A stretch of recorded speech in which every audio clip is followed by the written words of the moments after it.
Udah ikut ke kontrakan saya aja daripada di sini sendirian.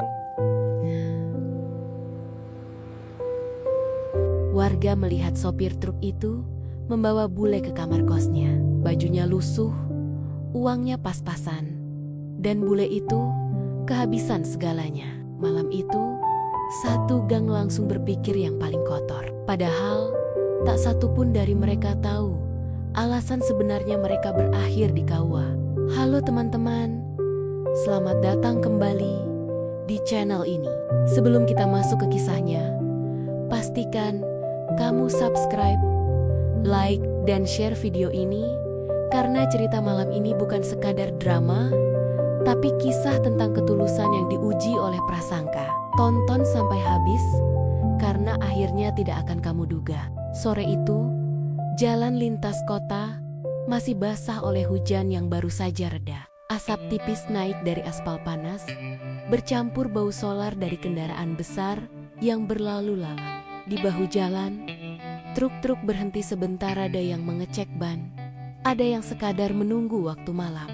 Bagas, sopir truk berusia 36 tahun, memarkir kendaraannya di dekat warung kecil yang sudah mulai sepi. Hidup Bagas sederhana, ia jarang pulang kampung, jarang libur, dan hampir seluruh hidupnya dihabiskan di balik setir. Ia tidak punya banyak tabungan, tidak punya rumah sendiri, dan tidak punya siapapun yang benar-benar menunggunya. Namun satu hal yang ia pegang teguh, ia tidak suka ikut campur urusan orang, apalagi mencari masalah. Setelah membeli kopi sachet dan sebungkus nasi, Bagas kembali ke truk. Tangannya sudah memegang gagang pintu ketika matanya menangkap sesuatu di seberang jalan. Seorang wanita bule duduk di trotoar. Punggungnya menempel pada tiang lampu. Rambut pirangnya kusut, sebagian menutupi wajah. Ransel kecil tergeletak di samping. Tampak kosong. Ia tidak menangis keras, tidak melambaikan tangan meminta bantuan. Ia hanya duduk diam, menunduk, seolah menunggu sesuatu yang bahkan tidak ia ketahui. Bagas menutup pintu truk pelan. Nalurinya menyuruh pergi. Terlalu banyak cerita buruk tentang orang yang berpura-pura susah. Terlalu banyak risiko bagi sopir sepertinya. Namun saat angin meniup rambut wanita itu dan menyingkap wajahnya, Bagas melihat kelelahan yang nyata. Mata merah, kulit pucat, bibir pecah-pecah. "Kamu kenapa?" tanya Bagas akhirnya. Dengan bahasa Inggris seadanya, wanita itu menoleh perlahan. Matanya kosong beberapa detik sebelum akhirnya fokus. I lost everything," katanya lirih. "Money, phone, passport." Namanya Elena. Ia baru tiba pagi tadi dengan bus antar kota. Di terminal, tasnya dirampas. Ia berusaha mencari bantuan, tapi bahasa dan ketakutan membuatnya tersesat. 2 hari terakhir ia hampir tidak makan, tidak tidur, dan tidak tahu harus kemana. Bagas mendengar tanpa menyela. Ia tahu rasa terpojok itu. Ia pernah tidur di dalam truk berhari-hari, kehabisan uang, menunggu muatan yang tak kunjung datang. Bedanya, ia masih punya bahasa dan kenalan. Elena tidak punya apa-apa. Tanpa berkata panjang, Bagas membuka nasi bungkusnya dan menyodorkannya. "Makan dulu," katanya singkat. Elena ragu, lalu menerima. Tangannya gemetar saat menyuap. Air mata jatuh ke nasi, membuat Bagas menunduk agar tidak terlihat. Bukan karena malu, tapi karena ia tidak ingin membuat Elena merasa lebih rapuh. Saat itulah orang-orang mulai melirik. 2 pengendara motor melambat. Seorang pedagang menoleh. Bisik-bisik muncul, pelan tapi tajam. Sopir truk sama bule. "Wah, kok bisa? Jangan." Bagas merasakan panas di tengkuknya. Ia tahu bagaimana serita-serita seperti ini berakhir cepat, kotor, dan sulit dibersihkan. Namun ia tetap berdiri di situ, memastikan Elena makan sampai selesai. "Harimau gelap," kata Bagas kemudian. "Di sini tidak aman." Elena menelan ludah. I don't know where to go. Bagas memejamkan mata sejenak. Pilihan itu berat. Mengantar Elena kemanapun berarti melibatkan dirinya lebih jauh. Namun membiarkannya di jalan berarti menyerah pada rasa takut sendiri. Ada kos dekat sini, katanya akhirnya. Sederhana.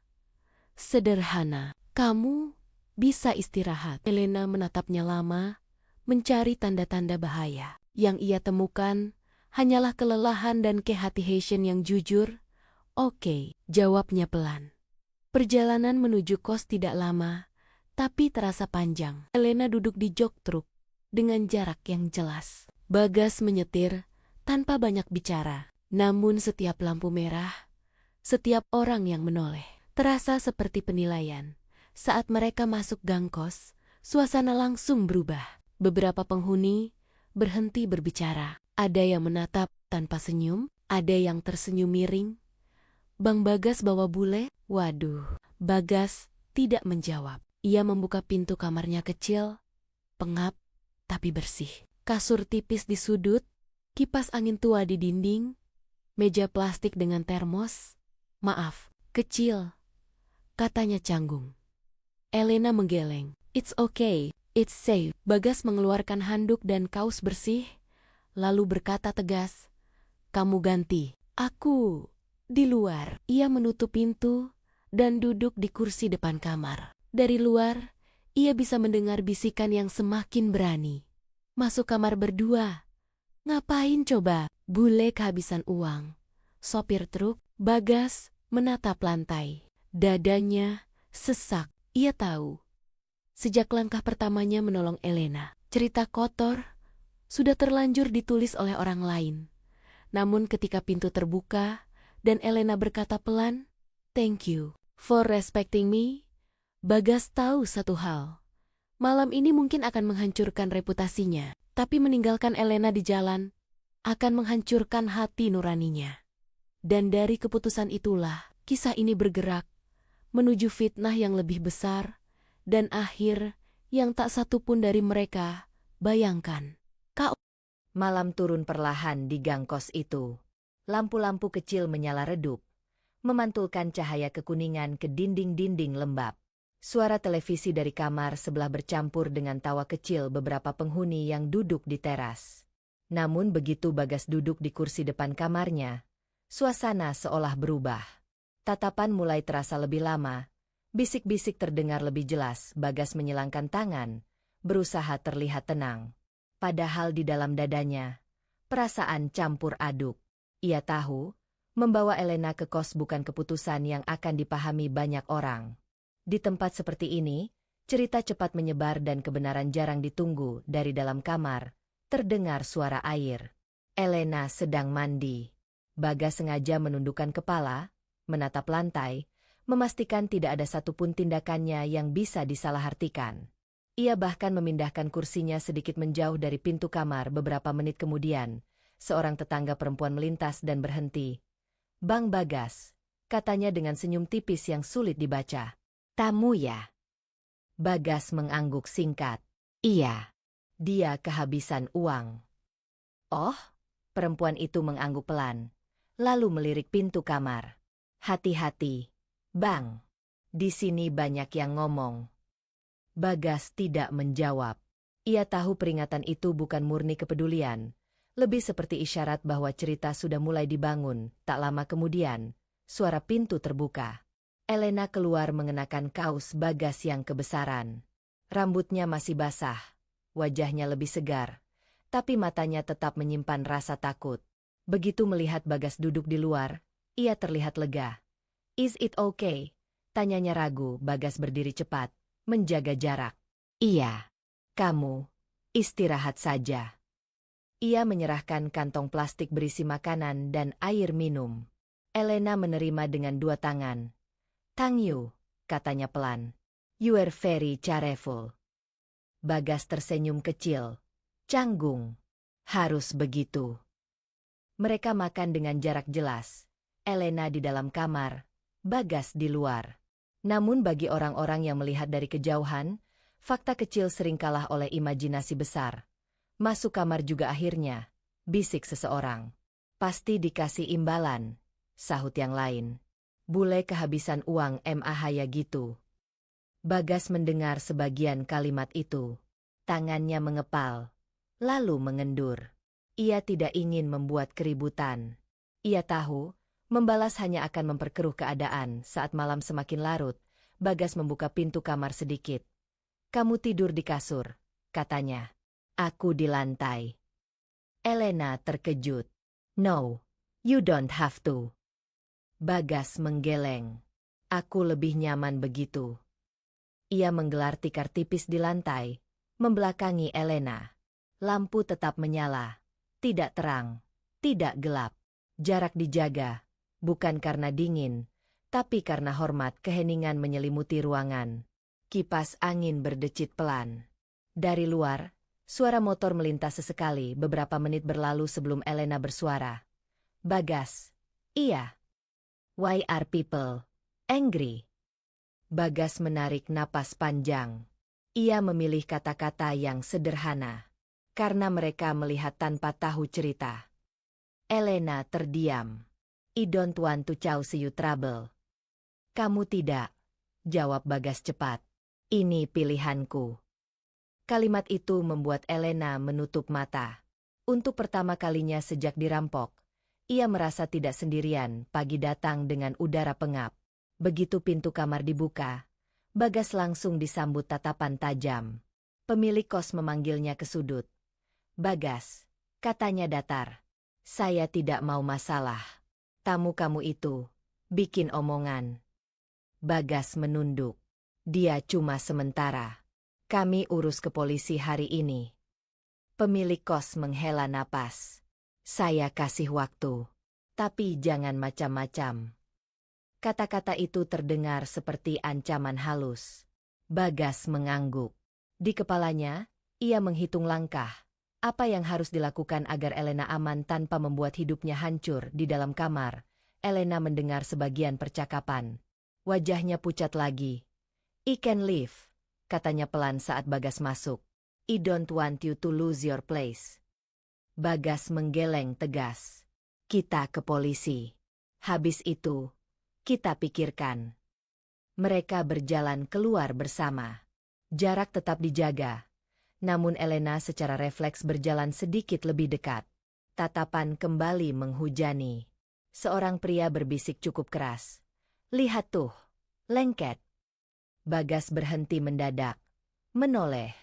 Tatapannya tajam, tapi suaranya tenang. "Tolong jaga mulut." Keheningan sejenak. Elena menatap Bagas dengan mata berkaca-kaca. "Thank you for defending me," katanya. Bagas mengangguk. "Itu kewajiban." Langkah mereka menuju kantor polisi terasa berat. Bukan karena jarak, tapi karena beban prasangka yang mengikuti. Bagas sadar, sejak malam itu, hidupnya tidak lagi sederhana. Ia telah memilih jalan yang penuh risiko, namun di tengah semua tekanan itu, satu hal tumbuh perlahan di antara mereka, rasa percaya. Bukan karena kata-kata manis, bukan karena sentuhan, tapi karena batasan yang dijaga dengan konsisten, dan justru dari jarak itulah, sebuah ikatan mulai terbentuk, tenang, pelan, dan jauh dari bayangan kotor yang dibangun orang-orang. Udara pagi terasa berat saat Bagas dan Elena melangkah menuju kantor polisi kecamatan. Matahari belum tinggi, tapi panas sudah menempel di kulit. Jalanan ramai, klakson bersahutan, dan orang-orang berlalu lalang tanpa peduli pada beban yang sedang mereka bawa. Di antara keramaian itu, Bagas berjalan setengah langkah di depan Elena, bukan untuk menjauh, melainkan untuk memastikan ia aman. Begitu memasuki kantor polisi, suasana berubah kaku. Bangunan tua dengan cat mengelupas, bangku kayu panjang, dan kipas angin yang berdecit membuat waktu terasa berjalan lambat. Seorang petugas memandang mereka dari atas meja. Tatapannya berpindah dari wajah Elena ke pakaian lusuh Bagas. "Ada apa?" tanyanya singkat. Bagas menjelaskan kronologi dengan suara tertahan, memilih kata-kata sehemat mungkin. Ia menceritakan pertemuan di pinggir jalan, perampokan, dan niatnya menolong. Petugas mengangguk pelan, namun alisnya berkerut. "Kamu kenal dari mana?" Tidak kenal, Pak. Terus kenapa dibawa ke kos? Pertanyaan itu menggantung. Syarat curiga. Bagas merasakan tenggorokannya kering. Ia tahu, jawabannya akan menentukan arah cerita. Apakah dianggap penolong, atau justru tersangka? Karena sudah malam, jawabnya jujur. Dan dia kehabisan uang. Elena berdiri, menahan gugup. Dengan bahasa Inggris yang jelas dan nada tegas, ia menjelaskan apa yang terjadi padanya, bagaimana tasnya dirampas, bagaimana ia kebingungan, dan bagaimana Bagas menjaga jarak serta menghormatinya. Ia menatap petugas satu persatu. "He did not touch me," katanya tegas. "He helped me." Keheningan menyelimuti ruangan. Petugas menulis laporan, meminta detail tambahan, lalu akhirnya mengangguk. "Kita buat laporan. Untuk paspor dan dokumen, kamu harus ke kedutaan." Keluar dari kantor polisi, Elena menghembuskan napas panjang. Bahunya turun, seolah beban besar baru saja diletakkan. Bagas mengangguk kecil, bukan lega sepenuhnya, tapi cukup untuk melangkah ke tahap berikutnya. Perjalanan ke kedutaan memakan waktu. Di atas motor pinjaman, Bagas menyetir hati-hati. Elena duduk di belakang dengan jarak yang sopan. Tangannya berpegangan ringan pada jaket Bagas agar tidak terjatuh saat jalan berlubang. Panas, debu, dan kebisingan membuat Elena tampak semakin lelah. Di lampu merah, Elena tiba-tiba gemetar. Napasnya pendek-pendek. Bagas menoleh sekilas. Cemas. "Kamu kenapa?" tanyanya. "I'm scared," jawab Elena lirih. "Everything fails. Unstable." Refleks, Elena meletakkan tangannya di punggung tangan Bagas yang memegang setir. Hanya sesaat, sekadar mencari pegangan. Sentuhan itu singkat, hampir tak terasa. Namun tepat di momen itu, seorang pengendara lain menoleh dan melihatnya. Tatapan mereka bertemu, cukup lama untuk menumbuhkan asumsi. Bagas menyadari sentuhan itu dan perlahan menarik tangannya, bukan karena tidak peduli, melainkan untuk menjaga batas. "Tenang," katanya. "Kita sampai sebentar lagi." Di kedutaan, prosedur panjang menunggu. Formulir, fotokopi, antrean. Bagas duduk di kursi luar, merasa asing di tengah gedung rapi dan orang-orang berpakaian formal. Ia menunduk, memikirkan hidupnya yang selama ini jauh dari dunia seperti itu. Elena keluar dengan map tipis berisi dokumen sementara. "They will help," katanya. "But it takes time." Bagas mengangguk. "Kita sabar." Saat mereka keluar gedung, matahari sudah tinggi. Di trotoar, dua orang yang sebelumnya melihat momen di lampu merah berbisik sambil menunjuk. "Tuh kan," kata salah satu. "Pegang tangan. Pasti ada apa-apa." Kata-kata itu tidak keras, tapi cukup jelas. Bagas berhenti. Elena menyadari perubahan sikap Bagas dan menoleh. "Did I do something wrong?" tanyanya cemas. Bagas menggeleng. "Tidak, mereka yang salah paham." Namun salah paham itu cepat menyebar. Saat mereka kembali ke kos, suasana terasa berbeda. Tatapan lebih tajam. Bisik-bisik lebih berani. Katanya di jalan pegang-pegangan. Di kantor polisi dibela-bela. "Ya jelaslah." Pemilik kos memanggil Bagas lagi. Nada suaranya lebih tegas. "Bagas, saya dapat laporan. Jangan bikin repot. Kalau masalah ini membesar, saya tidak mau ikut." Bagas mengangguk. Rahangnya mengeras. "Saya mengerti." Di kamar, Elena duduk di tepi kasur, menatap lantai. "I think imade it worse," katanya pelan. "Maybe short live." Bagas duduk di lantai, menjaga jarak. "Bukan kamu. Ini omongan orang." Elena mengangkat kepala. "But your life." Bagas menatapnya lama. "Hidup saya memang tidak pernah mudah. Tapi meninggalkan orang yang butuh bantuan, itu lebih berat." Kata-kata itu membuat Elena terdiam. Ia menyadari satu hal, Bagas tidak sedang menyelamatkannya untuk dipuji, apalagi untuk memanfaatkan. Ia memilih jalan sulit, jalan yang penuh salah paham. Malam itu, Bagas tidur gelisah. Di luar, hujan turun lagi. Di dalam kamar, jarak tetap terjaga. Namun sesuatu telah berubah. Bukan kedekatan fisik, melainkan ikatan kepercayaan yang mulai menantang badai gosip. Dan sejak momen sentuhan singkat di lampu merah itu, cerita tentang mereka tidak lagi sekadar bisik. Ia menjadi isu. Isu yang akan memaksa mereka membuat pilihan lebih besar, bertahan dan melawan prasangka, atau menyerah pada penilaian orang. Pilihan itu akan datang. Dan dampaknya akan jauh lebih besar dari yang mereka bayangkan. Pagi itu, Bagas bangun dengan perasaan tidak enak di dada. Udara kamar kos terasa lebih pengap dari biasanya, seolah dinding-dinding sempit itu ikut menekan pikirannya. Dari luar, suara orang-orang terdengar lebih ramai. Ada nada yang berbeda, lebih keras, lebih tegang. Begitu Bagas membuka pintu kamar, ia langsung merasakan tatapan-tatapan tajam. Beberapa penghuni kos berhenti berbicara begitu melihatnya. Ada yang pura-pura sibuk, ada yang terang-terangan memandang sinis. "Bang Bagas," panggil seseorang dari ujung gang. Pemilik kos nyari. Bagas menarik napas panjang sebelum melangkah. Di teras kecil, pemilik kos sudah menunggu dengan wajah serius. Di sampingnya berdiri dua orang yang Bagas kenal, tetangga yang paling sering menyebarkan gosip. "Bagas," kata pemilik kos tanpa basa-basi, "saya tidak mau tempat ini jadi bahan omongan. Cerita tentang kamu dan bule itu sudah kemana-mana." Bagas menunduk. "Saya paham, Pak. Tapi tidak ada yang salah." "Masalahnya," lanjut pemilik kos, suaranya menurun tapi tegas, "orang-orang tidak mau tahu benar atau salah. Mereka hanya tahu cerita." Salah satu tetangga menyela, "Kami cuma khawatir, Pak. Jangan sampai ada hal-hal yang tidak pantas." Kata tidak pantas diucapkan dengan tekanan khusus. Bagas mengepalkan tangan, lalu melepaskannya perlahan. Ia tahu, emosi hanya akan memperburuk keadaan. "Saya sudah urus ke polisi dan kedutaan," katanya. "Dia cuma sementara." Pemilik kos menghela napas. "Saya beri waktu. Tapi kalau masalah ini membesar, saya minta kalian pergi." Kalimat itu menghantam Bagas keras.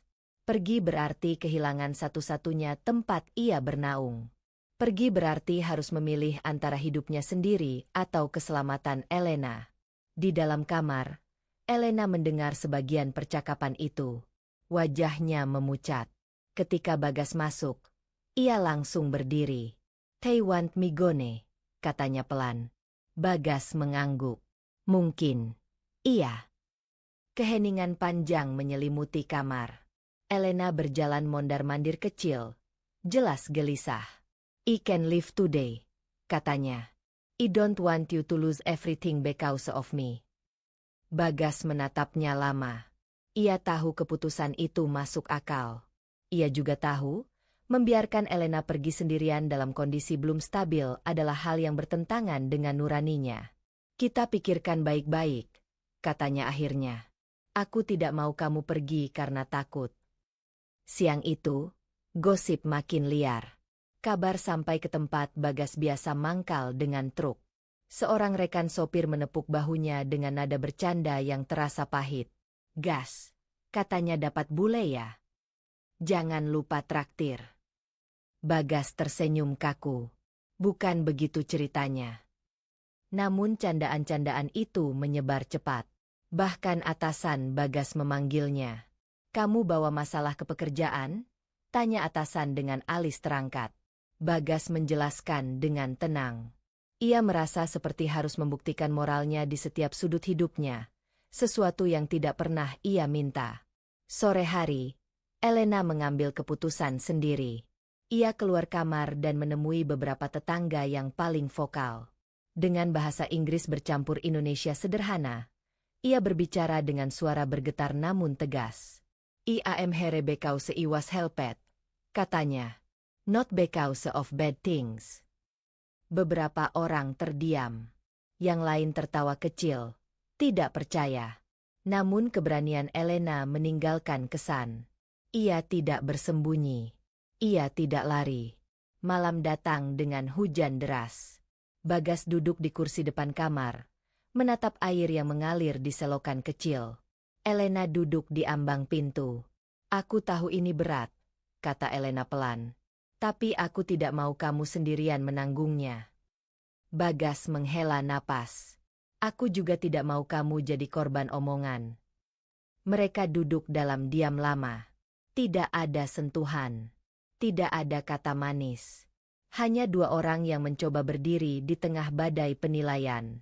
Beberapa hari berikutnya, tekanan tidak berkurang. Pemilik kos memberi tenggat.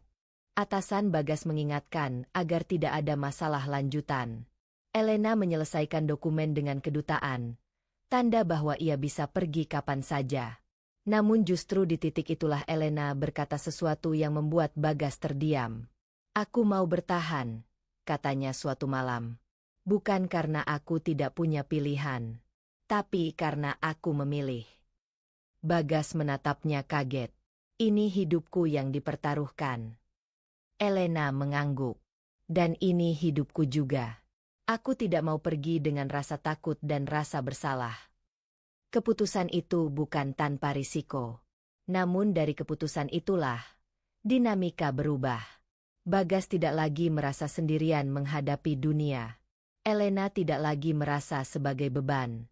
Malam itu, mereka berdoa dalam diam, dengan cara masing-masing. Di kamar kos sempit yang penuh gosip, mereka memilih nilai yang sama, kejujuran dan tanggung jawab. Dan tanpa mereka sadari, badai ini sedang mengarah ke satu titik akhir. Bukan kehancuran, melainkan pengesahan. Karena ketika fitnah mencapai puncaknya, seringkali kebenaran sedang mencari jalannya sendiri. Pagi itu, Bagas bangun lebih awal dari biasanya. Suara azan subuh masih menggantung di udara ketika ia duduk di tepi kasur, menatap lantai kamar kos yang sudah ia kenal bertahun-tahun. Hari itu terasa berbeda. Bukan karena masalah sudah selesai, justru sebaliknya. Hari itu adalah hari keputusan. Di sudut kamar, Elena masih tertidur. Wajahnya tenang, jauh dari bayangan bule tersesat yang pertama kali Bagas temui di pinggir jalan. Dalam beberapa bulan terakhir, Elena telah berubah. Ia tidak lagi sekadar orang yang ditolong, melainkan seseorang yang berdiri sejajar, memikul beban yang sama. Bagas menatap tangannya sendiri, tangan kasar yang selama ini hanya memegang setir dan karung. Ia tahu, apapun yang akan ia lakukan hari ini akan mengubah hidupnya secara permanen. Ketika Elena bangun, Bagas menyeduh kopi sederhana. Mereka duduk berhadapan, sunyi beberapa saat. Aku sudah pikirkan semuanya, kata Bagas akhirnya. Suaranya tenang, tapi matanya menunjukkan ketegangan. Tentang omongan orang, tentang hidup kita, tentang kamu, dan aku. Elena mengangguk. Aku juga. Bagas menarik napas panjang. Aku tidak mau kita terus hidup di tengah prasangka. Aku tidak mau kamu dianggap macam-macam. Dan aku juga tidak mau hidupku berjalan sambil terus membuktikan bahwa aku bukan orang jahat. Elena menatapnya lama. Apa yang kamu pikirkan? Bagas berdiri, lalu mengambil sebuah kotak kecil dari tas kerjanya. Bukan kotak mewah, hanya kotak beludru murah yang ia beli dengan sisa uangnya. Tangannya sedikit gemetar saat ia membukanya. Di dalamnya ada cincin sederhana. Tidak besar, tidak berkilau. Namun Elena tahu, cincin itu bukan dibeli dengan uang berlebih, melainkan dengan tekad. Aku tidak kaya, kata Bagas pelan.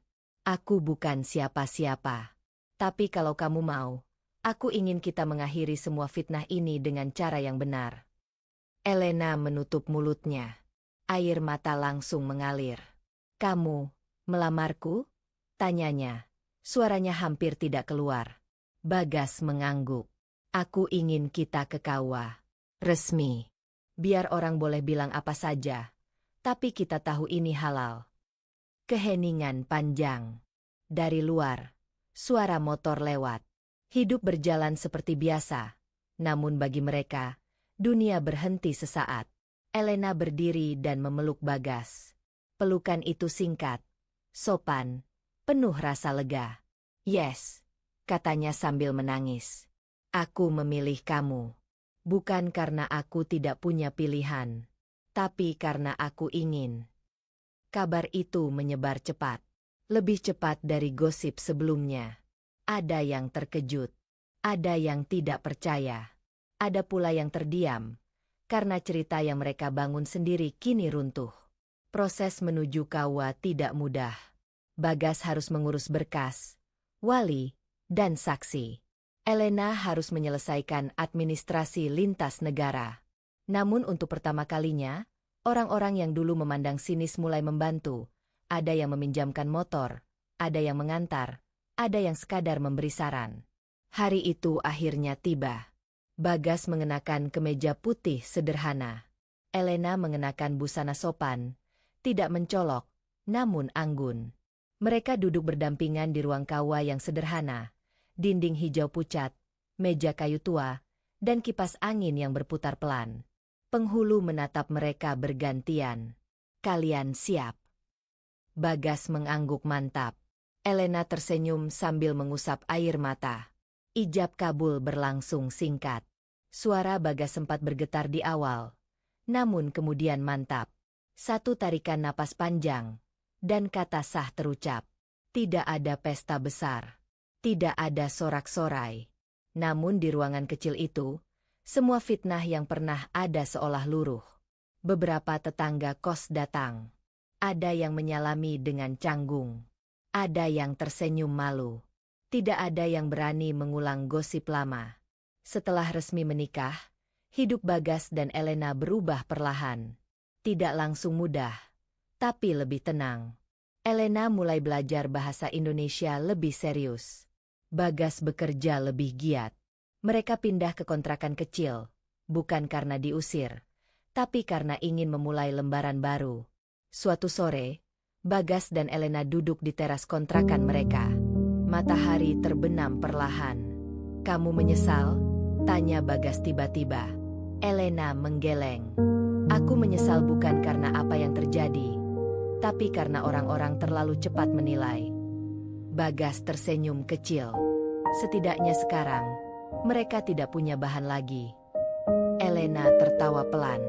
"Iya, karena yang mereka kira kotor, ternyata berakhir di KUA." Bagas menggenggam tangan Elena, kali ini tanpa takut disalahartikan, tanpa perlu menjelaskan apapun pada siapapun. Karena pada akhirnya, kebenaran tidak butuh teriak keras. Ia hanya butuh waktu dan keberanian untuk memilih jalan yang benar. Dan bagi Bagas, semua itu dimulai dari satu keputusan kecil di pinggir jalan. Keputusan untuk menolong. Meski dunia memilih menuduh. Tam.